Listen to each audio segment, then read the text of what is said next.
And welcome back to another super spectacular episode of the Thompson's Comic Corner. This is part two of the going through the decades of comic books. And last week's special episode was with Andy Larson of the Last Comic Shop podcast.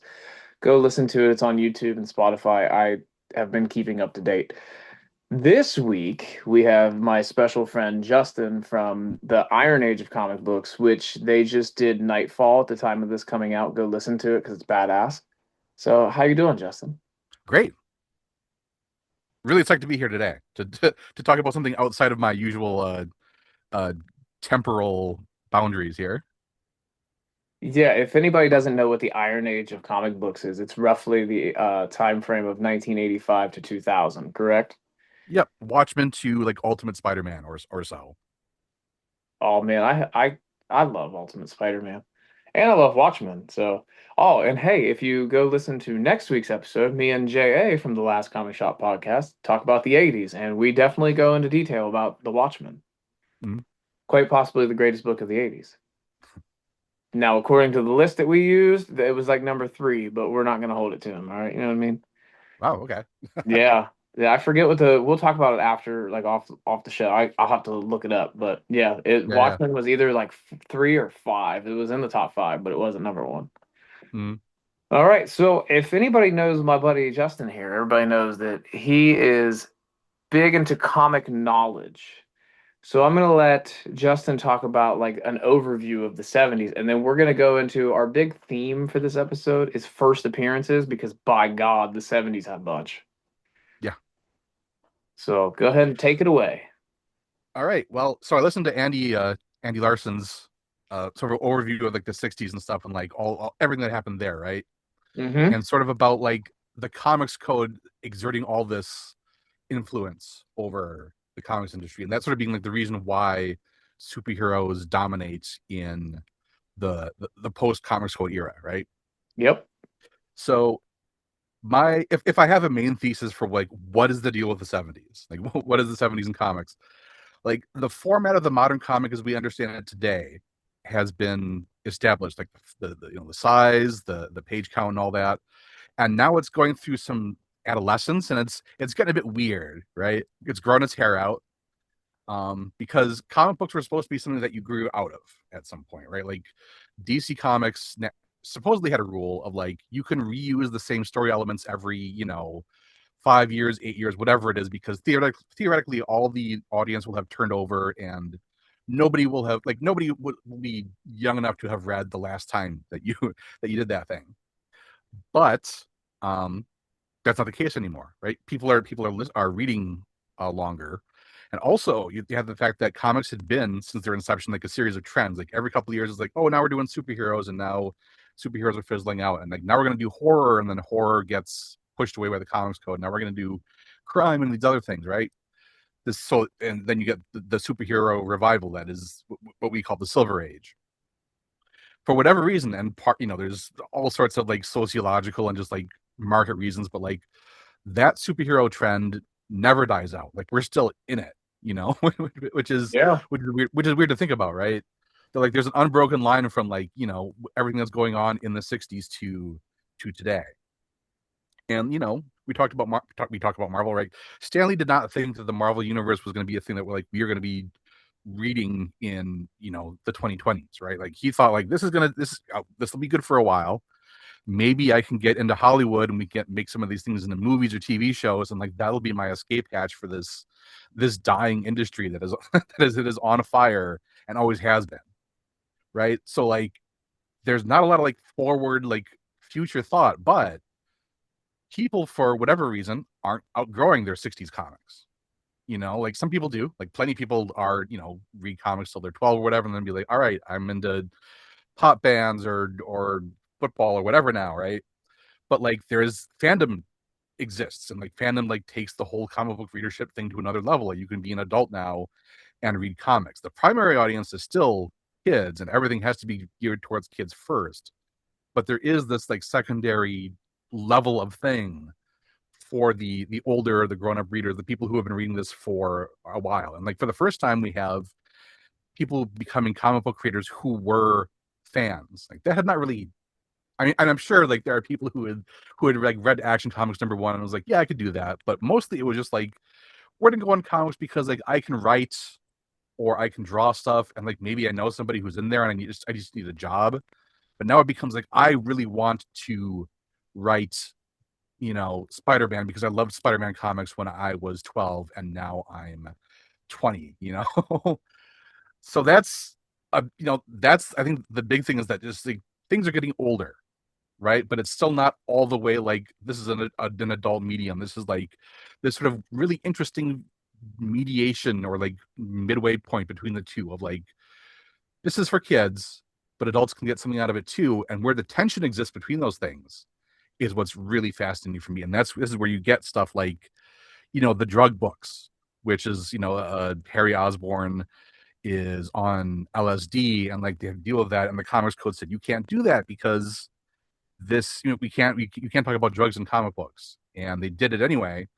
And they got a huge amount of like positive press. You have the Green Arrow, Green Lantern series of like doing social issues and like all this stuff is sort of building and building so that this comics code says, okay, we have to relax. You can do you can push things a little further now. You can have monsters again as long as they're sort of literary, like you can have vampires or whatever. And so the comics code now is in retreat, and this allows all the young kids who are now getting into the kids by I mean people in their 20s, right? Getting into the comics industry and being like, Steve Englehart has talked about like, yeah, we would drop acid and just wander around New York City and we would plan the next issue of Master of Kung Fu, right? Those are the people who are running the ship now. And that's like to me, that is the 70s. Is just like whole new crop of people coming in, doing stuff that they couldn't do before. And how does it conflict with like the idea of like Superman is a thing that you give to kids, right? When your kid has a cold, I get you a Superman comic at the newsstand. Yep.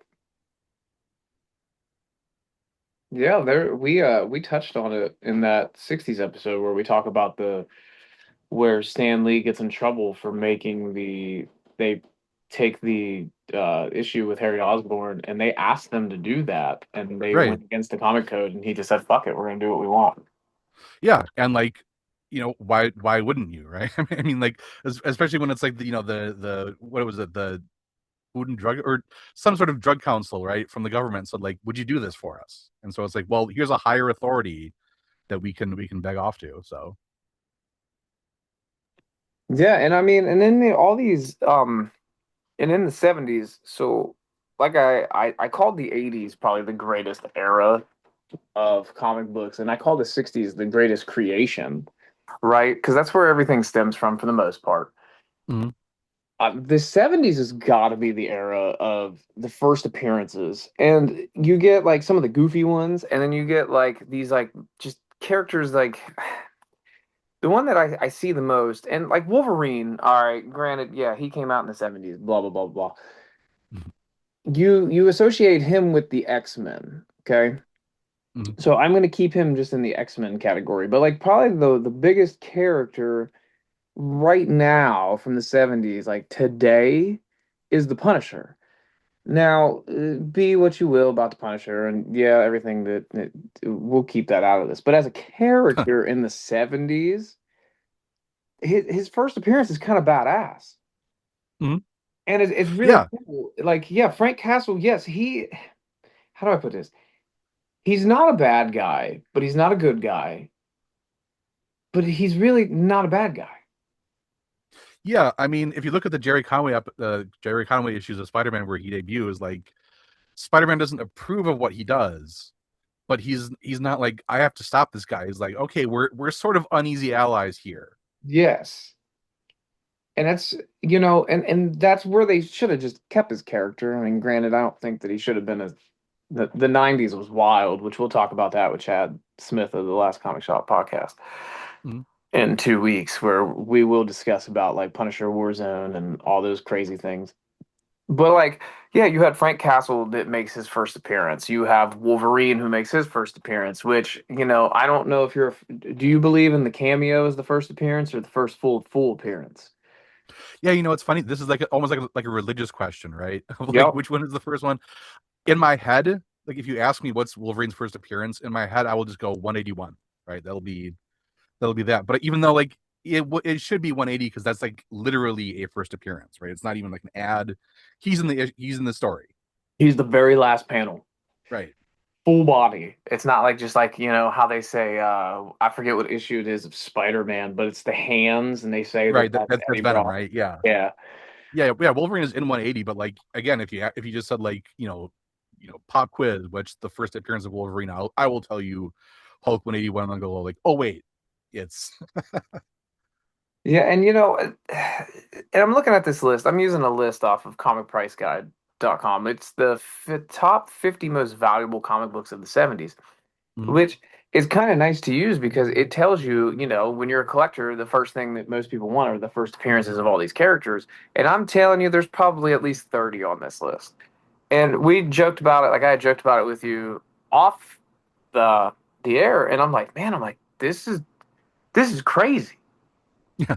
Like you literally, so I'm gonna read the 50th one. This is the last one, right? Sure. Superman's pal Jimmy Olsen, issue number 134. Do you have any idea who makes his appearance Is in that the this Dark book? Side issue? That is the Dark Side issue. Yep. If you would have told me the Dark Side, and which is funny because that's my boy Jack Kirby. Mhm. Um, he planted those seeds. Then he makes New Gods, which also came out in the 70s. And what was the other book? There's another one, isn't there? There's Forever People and Mr. Miracle Yeah, are the Forever People. before. Yeah. And Mr. Miracle came out in the 70s, so you got Big Barda, you got Mr. Miracle, Mhm. obviously, in these. And I find that cool. Like Jack Kirby's universe is the 70s, and we could talk about that all day. Yeah. Yeah, For real. yeah. I mean that's like a really, I mean Stan Lee or Stan Lee and collaborators had sort of pioneered the idea of the shared universe being a real thing more than just like Batman and Superman get together and they never talk about it in their own books, right?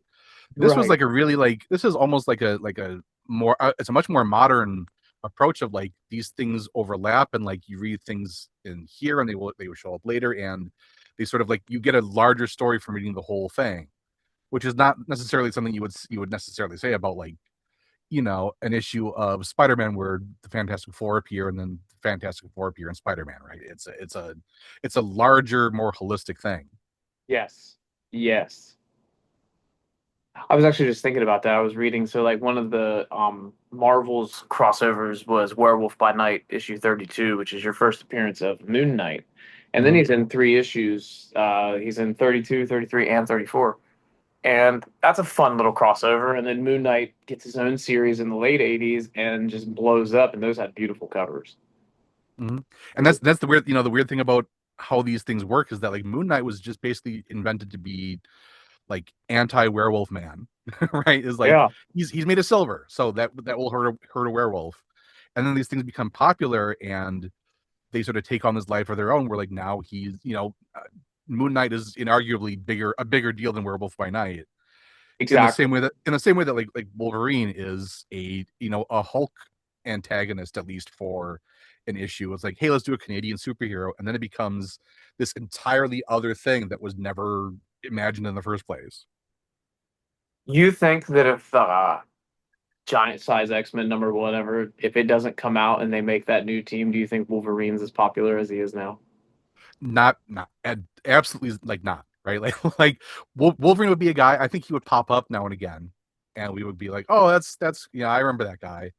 But like, if you don't have giant size X Men, you don't get Chris Claremont coming in on the regular series, and then like everything that Wolverine is comes from Claremont and and Byrne and Cockrum to some extent as well. But like he is Claremont is the father of why people care about Wolverine. That's very true, but I thought that was a really good question to ask. I couldn't resist. It 0. I think there's I think there's a zero unless Chris Claremont somehow like accidentally brought him in on Iron Fist or something. Which, I think it's that. ooh, you bring up Iron Fist. So let's bring up Marvel Spotlight. Mhm. Okay, so Marvel Spotlight had its issue number 2 was the first appearance of Werewolf by Night. Then Marvel Spotlight number five is the first appearance of Ghost Rider, which is Johnny Blaze, which Yep. he's the best Ghost Rider in Yep. my opinion. My guy. Can't, yeah, can't argue that. And then you have Marvel Premiere number 15, which is the first appearance of Iron Fist. They were coming out with some really fun because those books were just made to pretty much just be a spotlight on one character and then they just keep going on, which after I think Marvel Spotlight 5, it actually kept going as Ghost Rider's book, correct? Hmm. Yeah, he took over it because why not? Because his design is really badass. And then, like I said, and then Iron Fist comes up, and also Luke Cage also came out in the 70s. Hero for Yeah. Yeah. I mean, that's a whole. I mean, so those like Marvel Premiere and Spotlight and everything else, like that's, today having a number one issue is the biggest thing. And like, of course you would do that.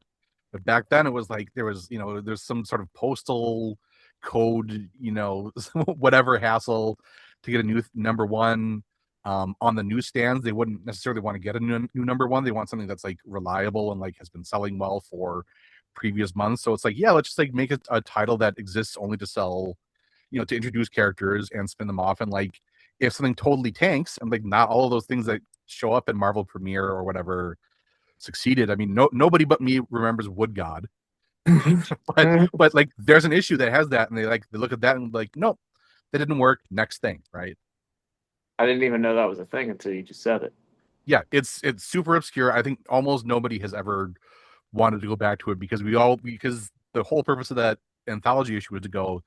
We saw it and we went, nope, we don't need this. We got other stuff. We got other stuff to do. So, um, you know, we can consign that to history. And I also find it pretty interesting. So, all right, so we talk about you said that Moon Knight had become bigger than Werewolf by Night. Here, all Mhm. right, I want to hear your opinion on this. So we also get the first appearance of Blade Right. in Tomb of Dracula. So do you think Blade, not Dracula like, the Lord of Vampires, the monster movie, but Tomb of Dracula? I would say Blade is a hotter commodity than Tomb of Dracula. Oh yeah, and I mean, I think that's a factor of like the movie, right? Yeah. Like, If you I didn't think that, have the movie, nobody would give a shit about Blade. and the whole reason that they had the movie is because, you know, I mean, Batman and Robin had just flopped, and it's like, does Marvel have stuff in its holster that's not just like a superhero thing? And it's like, yeah, we got a vampire hunter, and he's cool, and like he wears sunglasses, right? Yeah, they made him look even more badass with Wesley Snipes because Yeah. now Blade was also in the animated TV show Mhm. Spider-Man. So Yeah. he had been on TV before, and like I mean that character design was all right, but I mean nowadays, I mean everybody just thinks you think Blade, you think Wesley Snipes. It's a lot Yeah, better than exactly. the goofy. He had like a brown jacket with like a little satchel full of steaks, and he definitely had the '70s aesthetics afro.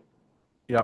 I have his first I mean, appearance. I'm a huge fan of that, but obviously most people are going to be like, oh yeah, of course Wesley Snipes is cooler. And like objectively, Yeah. yes, I just love the look of things from the 70s. That is my little like private everybody's got their thing of like, oh, wouldn't it have been so cool to be there for that? Like that's mine. I watched French Connection the other night. I was just like, man, living in New York looks like the absolute worst in the 70s, but like it looks so cool. I love the aesthetics. Yeah, you say that. I think Ghost Rider's aesthetic from the '70s, like his character design is so much fun, and like the color palette, as how do I put this, as you didn't have so many colors to work with. And like I Mm-hmm. have a cover right here. It's this is from 1981, but it doesn't matter. It's the Thing versus the Ghost Rider Death Race, which is Marvel 2-in-1 number 80. His motorcycle is just solid red with flames on it, Right. and like that's sick. Yeah. Like I Yeah, don't and that need, was that was that was a limitation of, I mean, like the yeah. Human Torch, right? Like the Human Torch is like red with these lines painted on them seemingly, and that's just because, I mean, today we can now, like with computer coloring and stuff, make something that looks like a man who is on fire. In the 60s and 70s, it's all got to be shorthand, so you got to have um just red means fire, right? Yeah, yeah, and I I don't know. I actually really like his skull with just the yellow flames just around. I really like that better than now. Granted, I was always growing up. I was like the guy, and I say this all the time, so the listeners are probably tired of it. But like I was born in '94, so like Ultimate Spider-Man would have been my jam had I not been a snob and didn't like the computer generated stuff. So I liked like the Hmm. feel of like the newsprint and stuff. So like I always gravitate towards like the 60s and 70s, and they were cheaper back then. Like Yeah. people might not believe this, and 2020 fucked everything up. Okay? I remember all those Marvel Tale books that people will charge like $10 for now. They were a buck back in my day. All right? Hmm. Those were what my dad would give me $6. He'd be like, buy whatever you want. Well, I was coming home with 5 books because you had to pay tax. So, you know what I mean? Like that was the cool thing. And now, what I know now what I've bought Ultimate Spider-Man #1 now, well, yeah, it's a badass story. Mark Bagley is a great artist. Brian Michael Bendis is a stud writer. But back then, I didn't give a shit. I wanted them Stan Lee stories. I wanted my what is that? The World's Greatest Comics, which was the reprints of the Fantastic Four with Jack Kirby. Hmm. Those came out in the 70s, people, so we're allowed to talk about it. And that's what I like to read. And the character designs were so much fun. Hmm. And that's Yeah, and I think that's a thing that we like. I mean, like all that, some of that, much of that stuff is based on limitations of printing and stuff, right? But yes. like that's part of what we like about it, right? Like if you look at like pajama pants, right? Like I have a pair of Marvel Comics pajama pants, and it's not they don't put like the fancy like computer sculpted 3D like models on it and stuff. They put like old 70s and 60s panels on the Yes. pajama pants because like that reads as comics, and that's like its own distinct thing. And so much of the stuff that like I like and like that sticks in my brain is a function of limitation. But I love that, right? And that's not to say that new stuff can't be good, but it's like the stuff that I fell in love with, like you, is like the older stuff. Yeah, I want it to look like a cartoon. Yeah, I mean that's that's what the thing looks like, right? Yeah, like that's in my brain, that's what they will always look like. Like Iron Man will always, he won't be shiny, he'll be dull. That's how I've always seen it. Yeah, Now, I mean, Silver Surfer is white and he's covered in squiggles, and they're like that yeah, means silver, but yeah, but in our brains, we know what that means. Other people will be like, they didn't finish it. right, But all right, so using Iron Man. So if I told you that Thanos first appeared in an Iron Man comic book, would you yeah, believe me? You'd believe me because you I would already believe know about this. it. But if I went to like the average person on the street that watched like Marvel Endgame or the Infinity Saga, if they watched that, they would not believe me if I told them Iron Man was like his first opponent. Yeah, and that was again the thing that got away from. I mean, Jim Starlin was like, "Yeah, I maybe I'll only ever get to do one issue of Iron Man, so I'm going to put this guy that I created, Thanos, in it." And from there, it became this whole, now everybody knows who Thanos is now. Yeah, Not the everybody. case in the old days, but like it's just one of those. So much of this stuff is just people throwing stuff at the wall, and then like this is the thing that stuck. Thanos stuck, like sticks to the wall, and it's hard to say why exactly. I mean, why does anything work? But like once it does, it's like, yeah, you got a winner here, kid. He had his own helicopter, the Thanos copter. Don't forget we that, all kid. That's we in all an we all have the issue. Thanos copter. That's in an issue of Spider-Man, I believe. Spidey super stories, I think. Yes, don't forget it. That was another book. You know what? Yeah, all these little assholes from 2020 ruined those books too because those used to be 50 cents. Because they were so overprinted. Or the ones from the electric company. Those books Right. were so overprinted. Yeah, little bastards. Yeah, I remember that. But that's but that's a function of also just everything getting you know older. Like the like I mean like all those hologram books from the 90s, right? Like those were worth nothing for so long just because they were so abundant, Overprinted. and you could Yeah.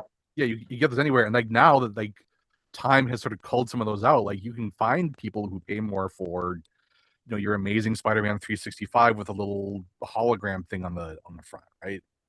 Hey, I bought one of those. I paid $4 for it. I remember that. I paid a little bit more because I got it closer to the time. So you got the good deal on that one. So, all right. So now, all right. So me and JA, when we, Mhm. all right. So just I want to foreshadow.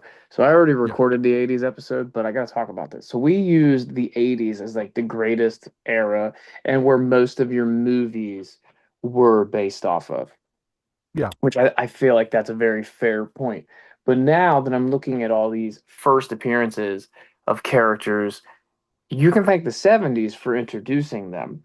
And like I said, we've already talked about like the all new Wolver or the all new X-Men team that, everybody associates with the movies and, today's comic book standards. You also have Swamp Thing, which we need to talk about for a second after this. Mhm. You have Ghost Rider, which was Johnny Blaze. You have the Punisher, Blade from the 90s, your Moon Knight from the TV show, Ra's al Ghul, which was in Batman Begins, right? Yeah. Yeah. Okay, Yep. I had to make sure I got that name right.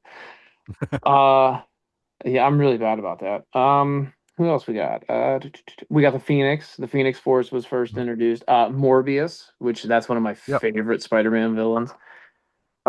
Conan, which everybody that movie may or may not have sucked, but Arnold looked good. Howard the John, Duck. yeah, you got John Stewart, which the new Lantern show's coming out. Mhm. Jonah Hex, which I really thought that was way before the 70s, but I guess not. Black Cat is one of my Yeah. favorites. Yeah, I love those issues. But I want to go to one that I didn't say because he is the law, and that's Judge Dredd. That is one of my favorite movies. All right, I've never seen Mhm. Dredd. So I'm just talking about like the original one, the one with Sylvester Stallone in it. That movie is so obscure and so stupid, and it is a very not good movie, like story wise. But God, do I love that movie. I will stand up and defend that movie regardless, no matter how bad I know it is. That movie's still better than at least 40% of the movies that have came out in the last 10 years. It's a nice looking movie. You know, it looks Yes, great. he looks the part. Mhm. It's like he was literally so like how they put John Cena as Peacemaker, that's Judge Dredd and Sylvester Stallone. It's the same idea. Like he was Mhm. literally born to play that part. I don't Yeah. care. Both of them. So I will stand on that hill until the day I die. Hmm. Now, another really, this is just obscure because I found this funny and we talked about it earlier. Scooby Yeah. Doo makes his first appearance in comic books in the 1970s. Yeah. Yeah. I hadn't. Yeah. Again, like you said, like I wouldn't have like called that out, but yeah, that would be true. That wouldn't it? Yeah, oh, I'm calling it out. I love it. Growing up, Scooby Doo. Did you ever watch the Scooby Doo episodes with Batman? I own them on Oh DVD. yeah, I had a tape, a cassette, a VHS of that with Joker and Penguin and the flying suit or whatever it was. Yes, kids, if you don't know what a VHS is, that used to be a tape that you would put in and you had to watch it all the way through, and then you had to wait 3 minutes to rewind. Okay, just remember that. And don't pull the tape out because then it doesn't work. Right.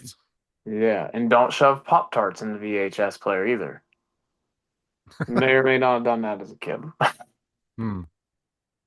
Now, I had alluded to Swamp Thing. Yeah. Now, this is they have it labeled as House of Secrets 92, and then because that's Lynn Weems, right? I Len believe. Wein, yeah. Yeah. And now that was your beginning of Swamp Thing, and then everybody always puts Alan Moore, which if you listen to our 80s episode, you'll hear I adore Al. I adore him, even though I think he's fucking crazy. But I can't take away from the fact that like the cover for House of Secrets 92 is quite possibly one of my favorite 70s covers. Yeah, and that's Bernie Wrightson, and I'm pretty sure no, it's not based on his wife, is it? It's I think it's based on Louise Jones, who became Louise Simonson. Pretty sure she was the model for that. But That's yeah. awesome. That cover is just a beautiful. I have the Beetlejuice homage cover that they made a couple years ago because I'll never be able to afford that book. Yeah. I mean, we could go by the facsimiles. Hmm. We're talking about. I haven't even mentioned like Neil Adams yet, Yeah, and his yeah, Batman run. Oh baby. yeah, and to some degree, that's still the Batman that we have. I mean, the Frank Miller Batman is another Batman entirely, but like, I mean, the Batman the animated series Batman is not the Frank Miller Batman. It's the '70s, and early '80s Batman. Like, if you read like a Jerry Conway issue of Batman from like 1982 or whatever, that's going to be a Batman the animated series episode. Lots of those are just like adaptations of stories actually from the '70s. Yeah, they did really good on the Man Bat. I actually have Mhm. that episode. It's Detective Comics issue 400, which that's Neil Adams on art. Yep. Shocker there for that plug. Um, but yeah, they actually do a really good job. I mean, I've been all right. I'm not a Dark Knight fan, Yeah. so Sure. like it's definitely of its time, and I believe that everybody should at least read it once, and then you can be the judge of it yourself. Which you guys just did an episode of that not that long ago. Very good episode. Thank you. Shameless plugs. Go listen to it. Um, Please. but yeah, I'm not. I get why they went into that like era of Batman, but I Hmm. feel like they put themselves in a corner, and then like in the late '90s, early 2000s, it kind of like fizzled out because everybody was just over it. Well, it's hard to. I mean, the Frank Miller Batman is sort of predicated on the idea that Batman doesn't work, or that it's an unhealthy thing to be Batman in Right. some senses. Whereas like the '70s Batman, he's dark, he's tormented in his way, but like '70s Batman accomplishes accomplishes things, right? And like nobody can make that joke about like, oh, why doesn't Bruce Wayne just give a bunch of money to Gotham City? Because like if you actually read a '70s comic book, he's a philanthropist. He's not making like military contracts and consumer products or whatever. Like Bruce Wayne's main thing is that like he gives money away to charities, right? Yeah, he's not a Tony Stark. Yeah, he's the guy. I mean, he's right.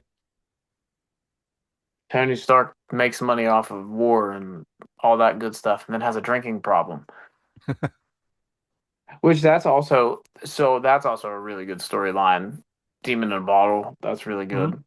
And then we gotta talk about the we gotta talk about the biggest what in my mind is probably the biggest storyline of the '70s, which it's only two issues, which is Amazing Spider-Man 121 to 122, which as a comic book fan, you should know those. And it's quite possibly the besides Uncle Ben being dead, Gwen Mhm. Stacy has technically been dead since what would that have been 1973, 74? Yeah, '73. Yeah, so she's literally been dead that whole time. And it's actually kind of nice. Now, granted, if you read that Gwen Poole issue and it's a clone, so don't worry, she didn't come back, she's still dead. Um, but for like 1973, that was big, that was huge. Yeah. It was a death that like we all saw. You know what I Hmm. mean? Like Uncle Ben's that kind of happened off panel. So like, you know what I mean? Like you know what happens, but it happened off this didn't happen off panel. You Right. saw it, Yeah. I saw it. And you have that little sound effect that's the snap. That's like Yeah. was it's the did Spider-Man in some sense kill her by with whiplash or whatever, right? And like we can do like the physics back of the back of the napkin math on that, but like yeah, like he screwed up there, right? But like how would you know? And I mean in reality though, and I understand that yes, that he inadvertently snapped her neck. It happens. But I mean he didn't really have a choice.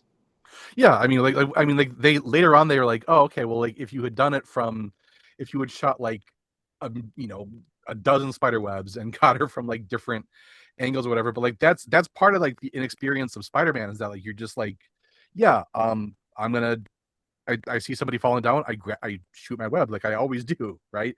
And 99% of the time, it seems to do the trick.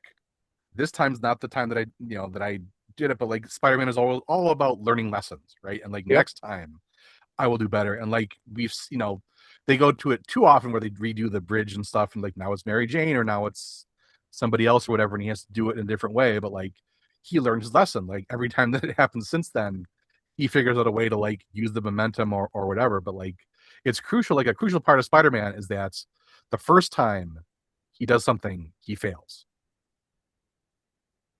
And that Yeah, really, and that the death of Gwen Stacy really like cements that. yeah, but at least he grows Yeah. throughout the original series. I mean, in today's comic books, the man can't be over 30 and thrive in life. Like it literally has to be one catastrophe after another. Granted, yes, he failed in saving his girlfriend, but he still continues on and he gets better and he still saves the world and he doesn't, you know what I mean? Mhm. Like life doesn't always shit on Peter Parker. Now, granted, yeah, he definitely has his highs and he definitely has his lows, but Yeah, I mean I feel like this is maybe an unpopular opinion, but I feel like the the main Peter Parker, the 616 or whatever you want to call the person who's in Amazing Spider-Man, I think that character is just sort of like out of things to do. I mean, I don't know, because if you do something totally different, people would be like, oh, you're getting away from like the core Spider-Man stuff. I want to see classic villains and I want to see him be struggling through stuff. If you just do the classic stuff, people are like, oh, it's I've seen this before. Like, right, what do I do from here? Like nobody's my sample size of fandom of Spider-Man is that nobody's ever happy with the current Spider-Man comics. Seemingly, maybe that is a jaundiced view, but I feel like Peter Parker sort of like if you because like Superman and Batman, like we keep rebooting them or just don't worry about 20-year-old stories or whatever. Spider-Man, everything is supposed to count back to Amazing Fantasy number 15. So yeah, no, um, you're not wrong. there's not enough time in a person's life to have all that stuff have happened to him and him still be just like a dude who you see on the in the grocery store or something. You ever read the oh man, it was written by Chip Zdarsky, the Spider-Man book where he actually ages from the 60s up until like 2000.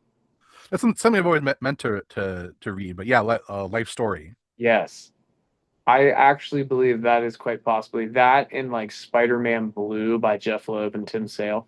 I Mhm. believe those are probably the two like if I were to throw somebody into the fire to just be like, "Hey man, I want to read Spider-Man." Go just read these two.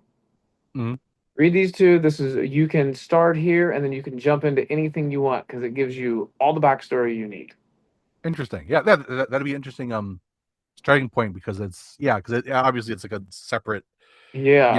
canon thing, but like I guess that would sort of give you the sense of like here's what happened in Yeah. real time for people, and then like Yeah. And we just sort of blend them together and like he's 28 or whatever, or whatever. yeah.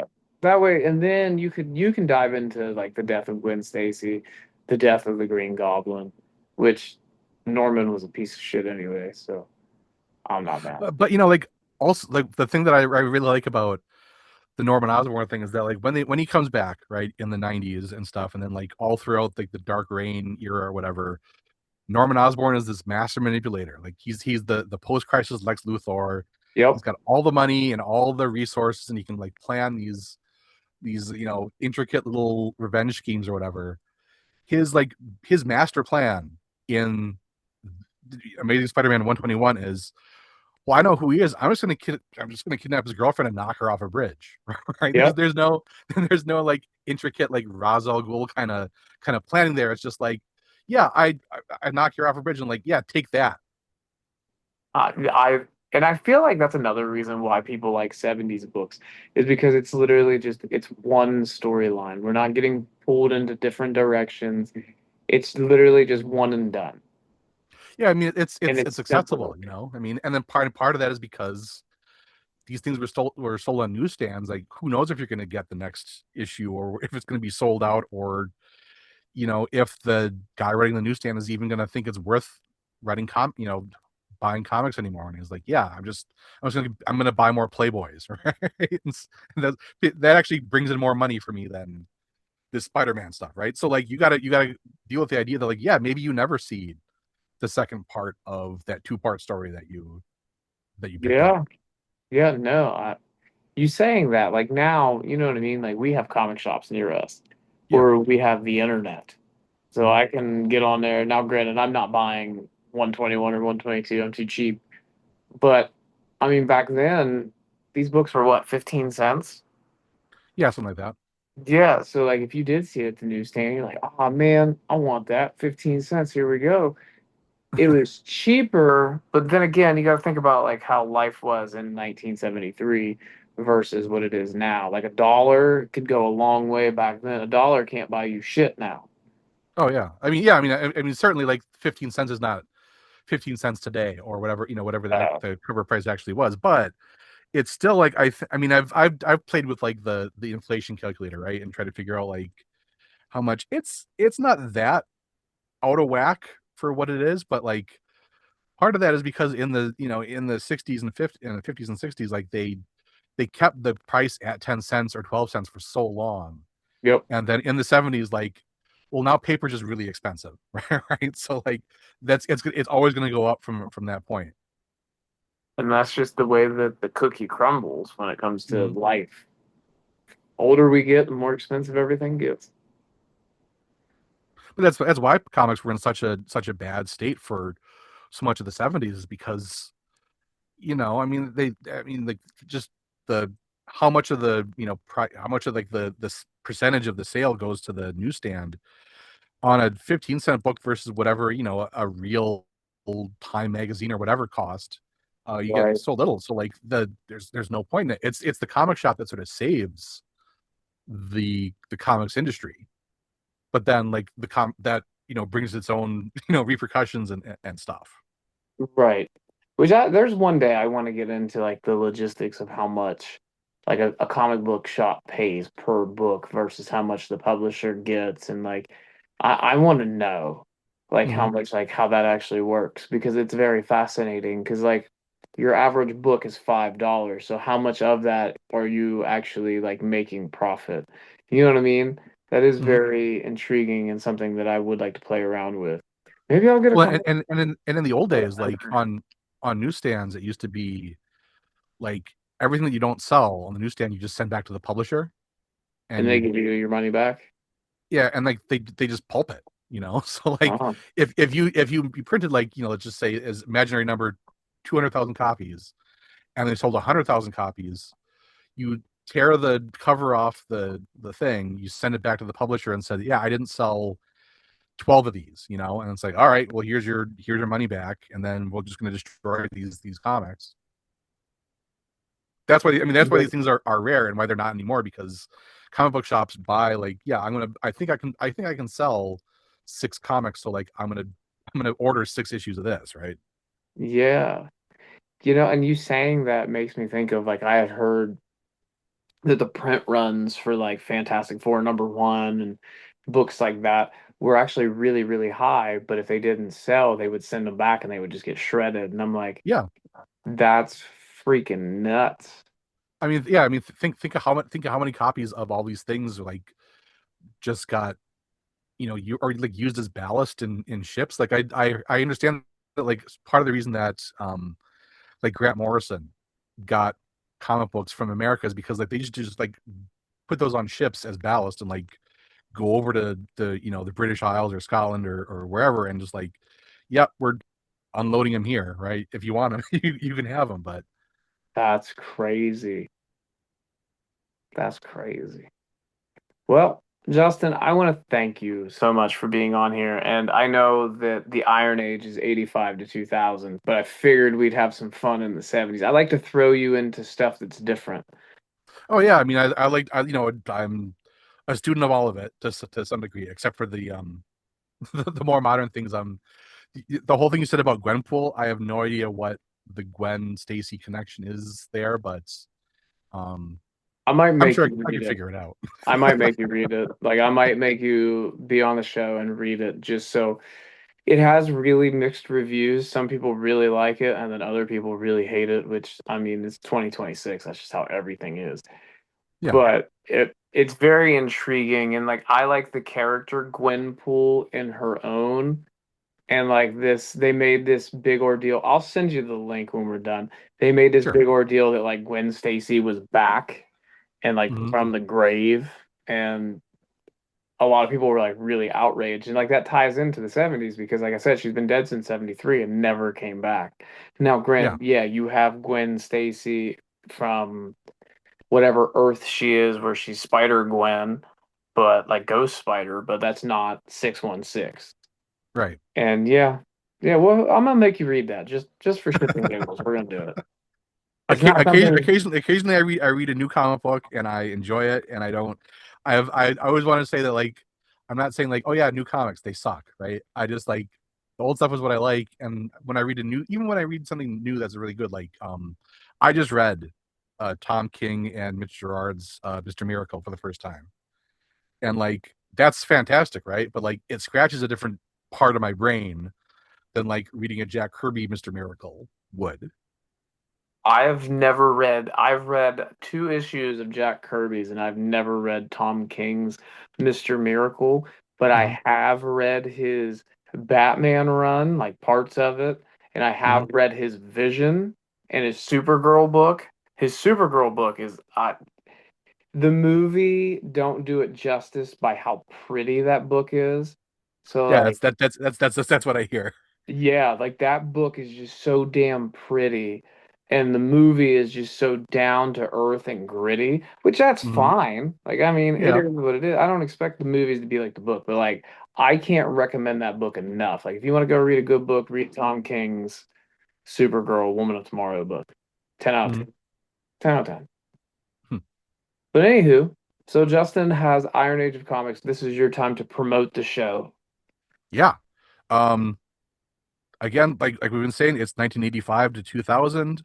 It's like all the Dark Knight, Watchmen kind of thing, going through the crazy, like the extreme image 90s into like the sort of neo Silver Age thing at the end of the 90s, ending up at about like Ultimate Spider-Man, that kind of thing. So like, we our whole premise is that that's a distinct age and it has its own like properties and it has its own like sort of arc to it, and we really get into like the sort of history about it because I'm a person who's fascinated by history.